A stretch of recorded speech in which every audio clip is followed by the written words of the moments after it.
आज हम आपके लिए लाए हैं एक छोटा सा शॉर्ट 9th की ग्रामर और उसमें आपका वो है टॉपिक शब्द और पद। तो हम जानेंगे शब्द और पद क्या होते हैं और ये बहुत ही महत्वपूर्ण है और ये 10वीं में भी आएगा, पद बंद बनकर आएगा आपके पास। तो स्टार्टिंग यहाँ से है, आपको बहुत अच्छे से इसको सीखना चाहिए, बोर्ड में फिर चैप्टर आएगा। तो 9th में है कि शब्द और पद किसे कहते हैं। तो शब्द कहते हैं वर्णों के सार्थक समूह को। सार्थक माने अर्थपूर्ण, जिसका कोई अर्थ निकलता है उसे शब्द कहेंगे।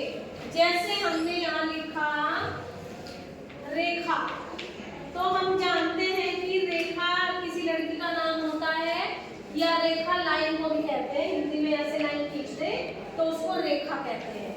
अगर हम ऐसे लिख दें क म प ल, तो ये शब्द नहीं बनता क्योंकि इसका कोई अर्थ नहीं निकल रहा है। तो सार्थक अर्थपूर्ण शब्दों को हम वर्ण के समूह को शब्द कहेंगे। अब आते हैं हम पद। पद किसको कहते हैं? जब वही शब्द वाक्य में प्रयोग हो जाते हैं तब शब्द पद बन जाते हैं। जैसे देखो रेखा और इसके बाद कोमा, तो ये शब्द है। मोहन, इसके बाद कोमा, ये सारे शब्द हैं। लेकिन अब हमने रेखा को वाक्य प्रयोग में ला दिया तो यहाँ हो गया रेखा पढ़ाई करती है। तो अब ये रेखा सिंगल शब्द नहीं रहा, अब ये पद बन गया क्योंकि ये वाक्य में आ गया है। तो ये होता है हमारा पद। इसके बाद मैं एक चीज और बताना चाहूंगी आपको कि पंचम वर्ण किस तरह से प्रयोग करते हैं। पहले सबसे पहला पंचम वर्ण है हमारा गंग, तो ये हमने लिखा है गंगा। और मानक रूप जो आज की हिंदी है उसमें हम सिर्फ इसका अनुस्वार लगा देते हैं इसके ऊपर, तो अब आज के जमाने में इस तरह से लिखते हैं।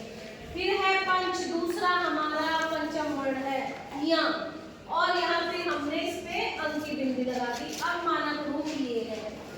ठंडा, तीसरा हमारा पंचम वर्ण है अण, तो इसमें भी हमने अनुस्वार लगा दिया। चौथा है पंचम वर्ण मंदिर, आधा नाम, यहाँ हमने इनकी बिंदी लगा दी। फिर है संदेह, पांचवा पंचम वर्ण है न, और यहाँ भी अब जो मानक रूप है आज की जो हिंदी है उसमें हम अनुस्वार लगाकर अब लिखते हैं। अदरवाइज हमारे पंचम वर्ण है ये और ये कैसे लिखे जाते हैं मैंने आपको ये प्रयोग करके बताया है। 9th में ये सबसे इम्पोर्टेंट है कि आपसे कोई पूछे कि पंचम वर्ण क्या होते हैं और आज उनका मानक रूप क्या है, तो आपको बहुत अच्छे से समझ में आ गया होगा। Thank you.